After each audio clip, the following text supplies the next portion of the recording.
Apa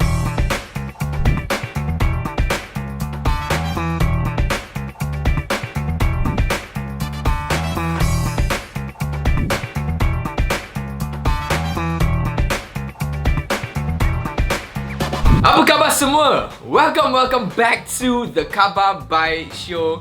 Woo! I have missed you guys. If this is your first time tuning in, hi, I'm Chris, and this is where we want to celebrate Malaysia together, one Khabar Baik at a time. And also to take out the trash that we may have been seeing online. For our international viewers, Khabar Baik simply means good news in Bahasa Malaysia. We've got a great show for you tonight, ladies and gentlemen, so sit back, relax, and let's jump right into this week's Khabar Baik. And we finally got the answer to the question the Baha men have been asking since the year 2000. I'll tell you who. PDRM Malaysia. That's right, the Royal Malaysia Police established a new K9 unit on Pulau Langkawi just last weekend. 5 dogs were enlisted, 4 will be assigned to detect explosives and drugs, and 1 to assist officers in their fight against petty crimes. The police are confident that the new force will help in preventing and controlling crime at the popular tourist destination. Now here to comment on some of these dog skills in their recent demo, we go to the Khabar Baik show's very own doggo correspondent, Ollie. Ollie, what do you think?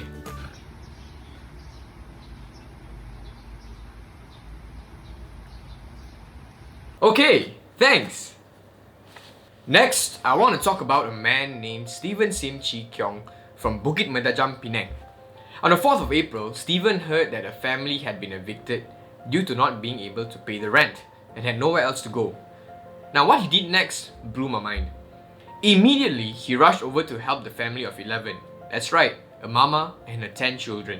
Long story short, after getting all the essentials they needed, he got them a temporary home and will pay the rent until the family gets a government house. Stephen is a perfect and inspiring example of who we should be as Malaysians. Heck, as human beings. Speaking of inspirational stories, our guest for tonight sure has one to share. She is an author, speaker, trainer, and also a social activist. So ladies and gentlemen, please help me welcome Nora Abu Hassan. Apa khabar Nora? How are you doing? I'm doing great, thank you. And how are you, Chris? I hope all is good with you and your errand. And thank you for having me tonight. Thank you so much for being here, Nora. Really, it's such an honor and privilege. And tonight, I really want to hear your story because I heard your story. You know, I went through a bit in with a book summary, and I think you have an amazing story to share tonight. So looking forward to hear that. So Nora, Born to Smile. Yes. Born to Smile is Malaysia's first memoir on cleft lip and palate, am I right? On living with cleft lip and palate. Maybe you want to just briefly share with us what exactly is cleft lip and palate. Okay, a cleft lip and palate happens when some of the fusing fails in the first trimester of the pregnancy, i.e. leaving a gap or a split in the upper lip and in the palate affecting the nose. So it's actually a split, okay? And there are actually 4 variations of a cleft lip and palate. One is only somebody having a split on the cleft lip, but the palate is intact. The second variation is a cleft palate. They have a split in the palate, but the lip is intact. The third variation is a unilateral cleft lip and palate, which I was born with. And the fourth variation is a bilateral cleft lip and palate, where you have 2 splits on your upper lip and inside the palate. You know, I can only imagine that, you know, growing up with this condition, you had to go through a lot of challenges. You had to go through, I mean, like you mentioned in I think in your book as well, you know, about bullying and, you know, just challenges, right? And really I want to ask you tonight, why did you actually decide to go through all the trouble to write a book, right? What is the story behind the story of Born to Smile? Okay, as you know, the title is Born to Smile. So to me, humanity, all of us are, deserving to smile regardless of any condition or any birth destiny. So if people were to pick up the book, it says a story. It's actually a memoir about my multiple surgeries, my emotional bullying that I had to go through growing up with the CLP. And I actually had to go for about 8 to 10 surgeries from the age of 3 months right up to 30 years old. Yes, and also had to undergo intensive speech therapy for about 1 to 1.5 years old, because we born with a cleft palate. We have what you call a speech impediment. We are born with a speech impediment. Not going for speech therapy may affect the way we speak. We will talk with a high nasal tone. So because of the bullying, it left me a lot of scar and emotional scarring, and honestly, I could not accept my birth destiny at one stage of my life. And I went for a journey seeking for self-actualization, self-realization, and really loving myself. Nora Abu Hassan, you are born with a CLP.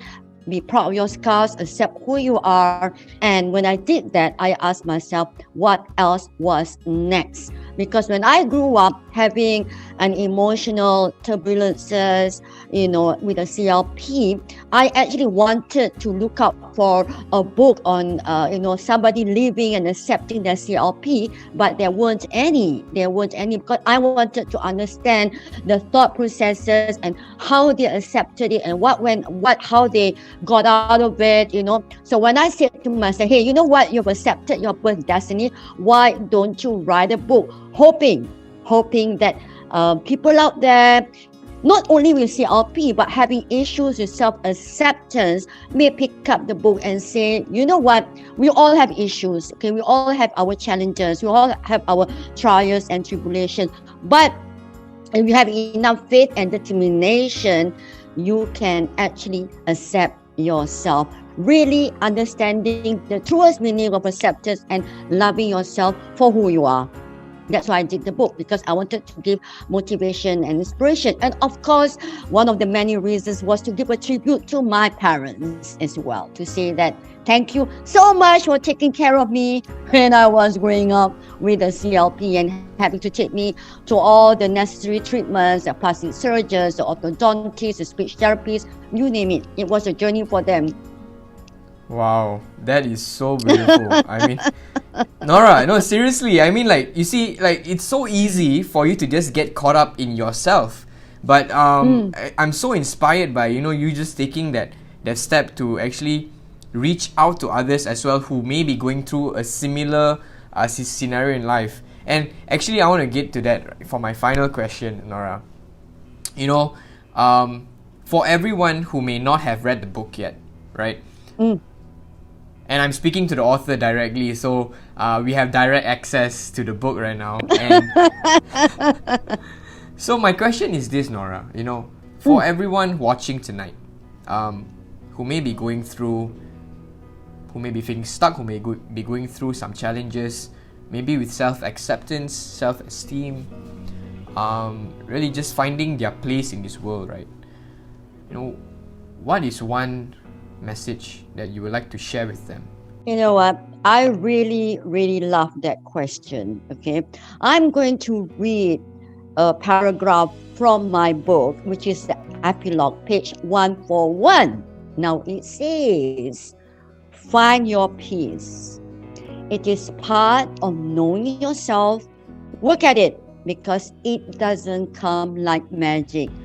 Don't be afraid to change, and don't be afraid to take the steps to change. Be the one who defines who you are, even when the whole world wants to do that for you. When I was a young child, I was emotionally bullied. I was called names, unpleasant names, but I didn't allow that to define me. But you need to find out what makes you tick. You have to find that life purpose. And you know what? If you need external help, knock at the right doors to find who you are. Find out who you are as a person. Ladies and gentlemen, you heard it first from Nora Abu Hassan. Nora, once again, I just want to say thank you so much. Everything you shared tonight not only spoke, I'm sure it's not only just spoke to me, but really inspired everyone watching as well. So thank you so much for sharing your story. I'm really wishing that your story will be able to reach more people out there. And I love you so much. Thank you for being on the show tonight. And I love you too. You're doing a great job, man. Keep rocking and keep reaching for the stars. Ladies and gentlemen, you can grab a copy of Born to Smile online. I will put the link in the description below. Make sure you check it out. And thank you, Nora, for reminding us that as tough as life can get, a smile never hurt anybody. And that is all the time we have for tonight. And before we wrap up, I want to take this time to appreciate each and every one of you watching. Every week, without fail, you guys will share articles about Malaysians with amazing stories for the next video, and I'm really grateful for that. You literally are the reason we get to do this each week. And with that being said, if you have Khabar Baik to share or even want to be part of the show, let me know in the comments down below, DM me on Instagram, or you can even tweet me at ChrisMJ. Thank you so much for tuning in tonight on the Khabar Baik show, reminding you that if you look for good news, you'll find it. Good night everyone, see you next time. Jump right into this week's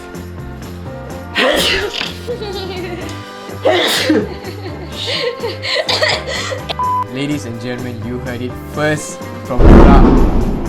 Khabar Baik show, episode 15 is a wrap. Woo! Cut. Oh, my nails are purple today.